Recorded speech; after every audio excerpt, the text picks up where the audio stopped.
Good morning friends. Night audio clip లైవ్లో వినిపించిన తర్వాత అది ఫుల్ ఆడియో క్లిప్ పెట్టండి అని చెప్పేసి చాలామంది చేస్తున్నారు.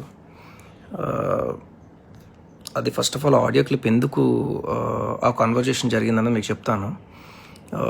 ఈ క్రౌడ్ ఫండింగ్ ఏమైంది, ఈ చాలా అమౌంట్ మిస్యూజ్ అయినట్టు ఉందని చెప్పి సోషల్ మీడియాలో ఈ స్పెక్యులేషన్స్ ఎక్కువ అవడం వల్ల Royal Mac Ramana and Pulsar biker Ramana వీళ్ళిద్దరూ వెళ్ళి ఫాదర్ని 2 days బ్యాక్ ఈవినింగ్ క్వశ్చన్ చేశారు. మీరు ఎందుకు అకౌంటబిలిటీ చెప్పట్లేదు, క్యాష్ ఏమైంది, ఎక్కడ ఉంది, ఎందుకు మీరు అసలు ఆన్సర్ చేయట్లేదు మీడియాకి, పబ్లిక్లో, లేదంటే అందరూ ఇలా క్వశ్చన్ చేస్తున్నారు, ఏదో మిస్యూజ్ మీరు చేశారని చెప్పేసి అనేసి ఫాదర్ని గట్టిగా క్వశ్చన్ చేసేసరికి ఆయన అప్పుడు వాళ్ళిద్దరికీ చెప్పడం జరిగింది, సార్ మీరు కూడా నవీన్ మీకోసం, మీ అందరి కోసం అని మీరందరూ పెయిడ్ ప్రమోషన్స్ చేస్తారని చెప్పి నా దగ్గర నుంచి 12 lakhs తీసుకుని వెళ్ళాడు. మరి అది కాకుండా మళ్ళీ తను మా దగ్గర రావడానికి 30 lakhs ప్లస్ ఇలా మొత్తం 50 lakhs తీసుకుని వెళ్ళారు. మీరు ఇచ్చిన అమౌంట్ కూడా తీసుకుని వెళ్ళిపోయాడు అది పెయిడ్ ప్రమోషన్ అని చెప్పి, మళ్ళీ ఇప్పుడు నన్ను క్వశ్చన్ చేస్తారేంటి మీరు అని చెప్పి వాళ్ళకి అడగడం జరిగింది ఫాదర్. వాళ్ళంత గట్టిగా అడిగేసరికి అక్కడ వీరిద్దరు షాక్ అయ్యి, ఇలానా జరిగింది, ఇంత జరిగి ఇంతవరకు ఎందుకు చెప్పలేదంటే, వాళ్ళకి ఫాదర్ ఏమన్నారు, నా బాబుకి ఇంజెక్షన్ అవ్వడం కావాలండి, నాకు ఫండింగ్ ఎవరి పరంగా ఎలా వస్తే ఏంటి, నాకు నా కొడుకు ఇంజెక్షన్ అవ్వాలనేది ఆయన ఉద్దేశం.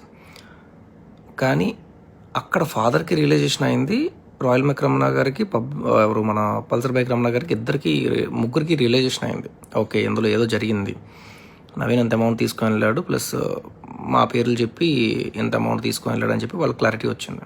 ఫాదర్కి కూడా డౌట్ వచ్చింది, ఓకే తను నవీన్ ముందు నుంచి చెప్పింది రాంగ్ అయితే ఇది తను పర్సనల్ యూస్ కోసం అమౌంట్ తీసుకుని వెళ్తాడని చెప్పి తనకి క్లారిటీ వచ్చింది. కరెక్ట్గా రాయల్ మ్యాక్ రమణ అదే రోజు నైట్ 9 o'clockకి నవీన్ రామ్ సింగ్కి క్వశ్చన్ చేశాడు, తమ్ముడు తప్పు చేసావు నువ్వు, అలా చేసి ఉండకూడదు, ఇలా పేషెంట్స్ ఉన్న ఇంట్లో, వాళ్ళు బాధపడుతున్న ఇంట్లో అమౌంట్ విషయంలో నువ్వు ఇలా చేసి ఉండకూడదు అని చెప్పి కొంచెం గట్టిగానే క్వశ్చన్ చేశాడు రాయల్ మ్యాక్ రమణ. చాలా తప్పు అది, మనల్ని నమ్ముకొని వచ్చిన వాళ్ళని మనం అలా చేయడం తప్పు అని చెప్పి క్వశ్చన్ చేయగానే అండ్ పల్సర్ బైక్ రమణ కూడా ఇద్దరు సపరేట్గా కాల్స్ చేసి ఇద్దరికి తిట్టారు. ఇద్దరు నవీన్ని క్వశ్చన్ చేశారు, మాకైతే తెలిసింది ఇది, నువ్వు తప్పు చేసావు, ఇంతకు మించి మేమేం చెప్పలేము, ఈ పైన ఇంకేం జరిగినా నీ ఇష్టం అని చెప్పేసి నీ జీవితానికి వదిలేస్తామని చెప్పేసి వాళ్ళు అలా తిట్టేసి ఫోన్ కట్ చేసేసారు.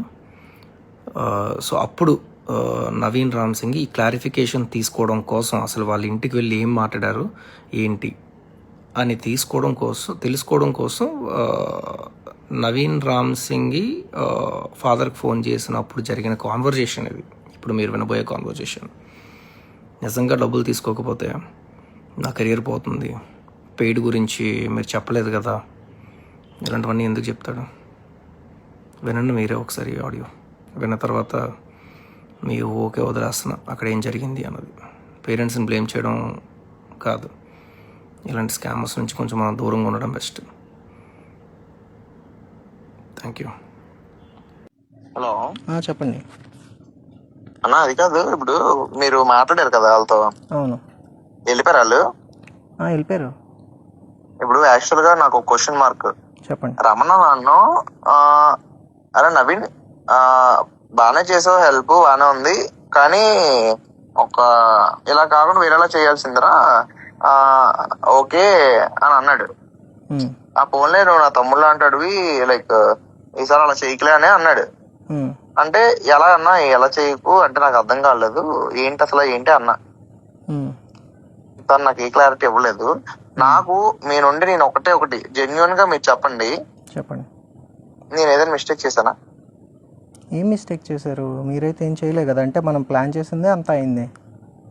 ఇప్పుడు అది కదన్నా అన్న, చెప్పండి. వాట్సాప్ కాలే కదా, ఎవరు లేరు కదా పక్కన? లేరు. ఇప్పుడు నేను అడిగేది ఏంటంటే, మనకి Day 1 మనం మీ బావగారు వాళ్ళ ఇంటి దగ్గర కలిసామా? అవును. ఆ మ్యాటర్ తెలుసా వాళ్ళకి? ఎవరికి? రమణ వాళ్ళకా? రమణ వాళ్ళకి ఏం చెప్పలే బ్రో. అది చెప్తున్నా కెరీర్ వెళ్ళిపోద్ది బ్రో. నిజంగా చెప్పలేదు కదా? లేదు చెప్పలేదు. ప్రామిస్. చెప్పలేదులేండి. అంటే మరి ఎందుకు అలాగన్నాడు ఆ మాట, నాకు అర్థం కాలేదు మరి. అదే ఆ 11.5 గురించే మాట్లాడుతున్నారు వాళ్ళు. ఆ అది 11.5 కాదు, ఎందుకు 11.5 చేస్తున్నారు? కాదు అన్న, నాకు అది కాదు. ఇంకోటి పెయిడ్ కూడా చెప్పలేదు కదా నువ్వు. పెయిడ్ లేదు చెప్పలేదు. అన్న అది చెప్పువా, నా జీవితం క్లోజ్ అయిపోయినట్టే తెలుసా.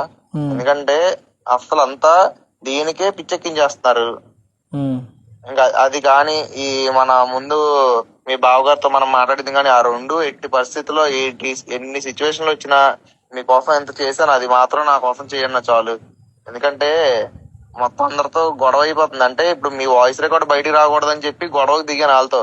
వాళ్ళు లంచ్ తగులుకున్నారు.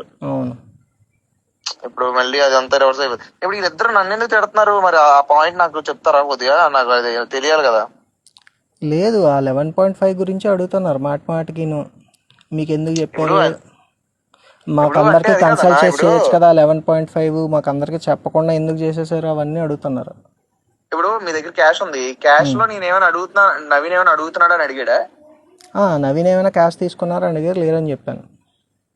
ఇప్పుడు ఇది ఒకటి అడిగారు, ఇంపాక్ట్ గురువులకి ఎలాగేసారు అని అడిగారు.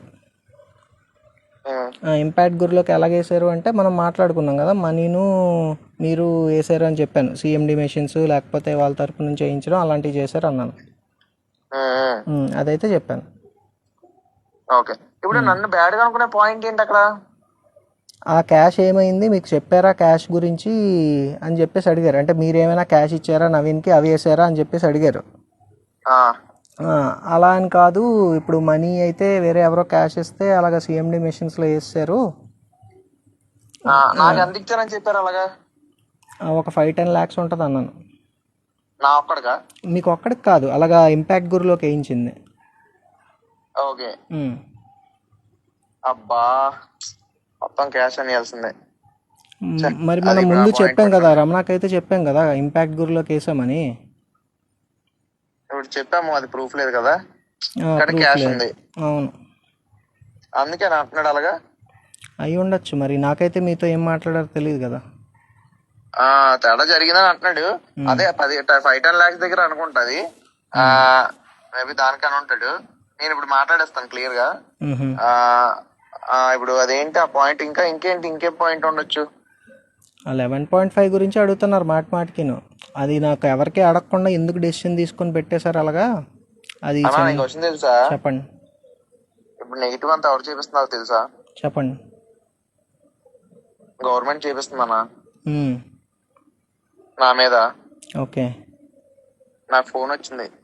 ఎవరు? అన్ని మూసుకొని చెప్పింది చేస్తే అంత నార్మల్ అవుద్ది 1 week లో అన్నారు. అంటే మా గవర్నమెంట్ నుంచి సపోర్ట్ వద్దు, మిగతా పిల్లలకి చేయండి అన్నాం కదా, ఎస్ఎంఏ స్కీమ్. అక్కడ అంటే అన్ని పెద్ద పెద్ద చేసేస్తున్నావు చెప్పి, నువ్వు పెద్ద పుడింగువా అని చెప్పి ఇప్పుడు అందరూ నెగిటివ్ అన్ని చేపిస్తుంది వాళ్ళే నా మీదకి. అంటే కన్వర్ట్ అయింది కదా. బేసిక్ గా నేను కాల్ పట్టుకోగానే మీ టాపిక్ అక్కడ క్లోజ్ అయిపోయింది. తర్వాత మళ్ళీ ఎందుకు పెట్టేశారు అంతా నార్మల్ అయిపోయిన తర్వాత? ఇది రీజన్. అదే నా వాయిస్ అయితే నడుస్తుంది కదా అన్నిటిలోని. ఇప్పుడు మీరు స్క్రిప్ట్ అని చెప్పేసింది, వాయిస్ వెళ్ళిపోయింది. డబ్బులు ఇవ్వను అన్నది కూడాను. ఇప్పుడు డబ్బులు ఇవ్వను అన్నది కూడాను. ఆ రెండు పక్కన పెడితే అన్న, నేను ఒకటి చెప్తాను. చెప్పండి. ఇప్పుడు నేను ఎవరైతే పల్సర్ బైక్ రమణ ఉన్నాడో అన్న, ఒకటి క్లారిటీ. ఇప్పుడు సిడిఎం మిషన్స్ ఇందులోని నాకైతే పేరెంట్, ఇప్పుడు ఎగ్జాంపుల్ కి ఇప్పుడు నాకు 5 lakhs అని చెప్పారు, పోనీ ఆడికి నాకు కలిపి 5 to 10 lakhs ఉంటుందని చెప్పాను. పర్టికులర్ గా 5 అని చెప్పలేదు ఇద్దరికి. ఇప్పుడు అది అలాగే వేసామని చూపిస్తాం అసలు 5 to 10 lakhs. మరి ముందు మనం అలాగనే మాట్లాడుకున్నాం కదా, మీరే సజెస్ట్ చేశారు కదా అది. అవును, అది ఇంకా వద్దు, ఇంకా మనకి క్యాష్ అనేసి పల్సర్ బైక్ రమణకి చెప్పేశా. అది నేను పల్సర్ బైక్ రమణకి ఏం చెప్పానంటే, ఆ రిషికి ఇవ్వడం కోసం క్యాష్ ఉంచండి, కాకపోతే ఇందులో వేసానని పబ్లిక్ అడిగితే చెప్పండి, అట్లాగా రిషికి ఇచ్చినప్పుడు బాగుంటది, మీ ఖర్చులకు ఉంటాయి కదా మీకు కూడా అన్నట్టు అనుకున్నాను నేను. అంటే మన అన్నాను, మనం మధ్యలో మన మీద తినేసి అనుకుని ఉంటాడు. నేను మళ్ళీ మాట్లాడతానండి వాళ్ళతో, మాట్లాడి నేను క్లియర్ గా చెప్తా. లైక్ అంటే మిమ్మల్ని అడిగాడు అనుకో, లైక్ నవీనే అబ్బా మళ్ళీ ఆడితో ఫోన్ లో అయితే మాట్లాడద్దు. Hmm. నేనైతే క్లియర్ గా చెప్తా, మీతో రికార్డింగ్ చేసుకున్నాడు అదంతా. లేదు లేదు మామూలుగానే మాట్లాడారు, ఫోన్లు ఏం లేవు అక్కడ. మరి నాకు తెలియదు, వేరే ఫోన్ ఎక్కడ పెట్టుకోలేమో తెలీదు, మామూలుగా అయితే మాట్లాడారు. Okay okay. ఉమ్. అయితే బేసిక్ గా అదొక పాయింట్. ఏదైతే లేదు కదా, ఇంకా ఫస్ట్ 2 అయితే పక్కాగా కదా. చెప్పలేదులేండి. అసలు ఎట్టి పరిస్థితుల్లో అది అవతల వాళ్ళకి హింట్ ఇచ్చిన వచ్చే సమస్య లేదు, అదంతా లేదే అన్నట్టే మాట్లాడాలి. ఉమ్, ఉమ్. ఇంకొకటి, గవర్నమెంట్ వచ్చి మామూలు గవర్నమెంట్ సైడ్ నుంచి మీకు నవీన్ ఫ్రాడ్ చేసాడని చెప్పి వీడియో చేయమంటే ఉమ్, అంటే వాళ్ళు ఎలా అడుగుతారు? డైరెక్ట్గా వచ్చి ఫ్రాడ్ చేసాడు అని చెప్పి చెప్పమంటారా ఏంటి? ఒకవేళ ఏదో ఒక యాంగిల్ లో బెదిరిస్తేనా? ఉమ్, ఏం చేయమంటారు చెప్పండి. నేనేం చేయమలేదు, జనరల్ గా అడుగుతాను. మరి నాకైతే తెలియదు అండి, ఏం చేయగలను నేను అప్పుడైతే. మాకైతే ఇంజెక్షన్ చేయడం కావాలి కదా. ఉమ్, అంటే అంతలాగా ఉంటుంది అంటారా? అంత ఏముండదు, ఆల్రెడీ సెటిల్మెంట్ అవుతుంది, సారీ చెప్పాను. బేసిక్ గా మీ దృష్టిలో నవీన్ అంటే నాకేదో పేరు పెట్టాను అన్నారు. అది ఇప్పుడు అవసరం ఏంటండి, పూర్తిగా అయిపోయినాయండి, మాట్లాడుతాం దాని గురించి. లేదు మామూలుగా అలాగే అయిపోయింది కదా మీ వరకు. అదేముంది, మన వెనకతల చక్రం తిప్పారని జగన్నాటక సూత్రధారి అంతే, ఇంకేటి. అంటే మీ దృష్టిలో నేను అట్లీస్ట్ మీ దృష్టిలో నా మీద ఒపీనియన్ పాజిటివ్ ఉందా? అంతే కదండి, ఇంత చేశారు కదా. అంటే ఏంటి ఇంత బ్యాడ్ చేసేస్తున్నారు? బేసిక్ గా ఈ సార్, వాయిస్ ఆఫ్ విజయనగరం వీళ్ళందరూ నేనైతే ఎవరితో మాట్లాడిందే లేదు 2 రోజుల నుంచి. మీరు ఎవరినైనా అడగండి, నేను 2 రోజుల నుంచి ఇంట్లోనే కూర్చొని ఉన్నాను, జనాలు వస్తానే ఉన్నారు, ఆ కాల్ రిసీవ్ చేసుకోవడం. అన్నా నేను ఒకటి ఇప్పుడు ఫోన్ చేస్తాను రమణకి. ఓకే బ్రో, యాక్చువల్ గా ఫస్ట్ డే ఎప్పుడైతే మీరు ఫోన్ చేశారో, ఎవరైతే మీరు 5-10 lakhs అన్నారు కదా, అతను 5 lakhs అన్నారు కదా, 5 lakhs నుంచి 10 lakhs లోపు మిషన్ లో వేసాను అన్నారు కదా. బేసిక్ గా పేరెంట్ కి ఆ టైంలో నేను ఇలా చెప్పండి, ఎవరైనా అడిగితే తర్వాత మాట్లాడదాం లాస్ట్ లో, ముందు క్యాష్ అయితే జాగ్రత్త పెట్టుకోండి అని చెప్పాను. సో అదే కంటిన్యూ చేశారు పేరెంట్. అది మిస్అండర్స్టాండింగ్ తప్ప ఆ సినిమా లేదు. మీరు ప్రూవ్ చేయండి, నేను అంటాను, మీరు కూడా అది చెప్పండి. ఇప్పుడు యాక్చువల్ గా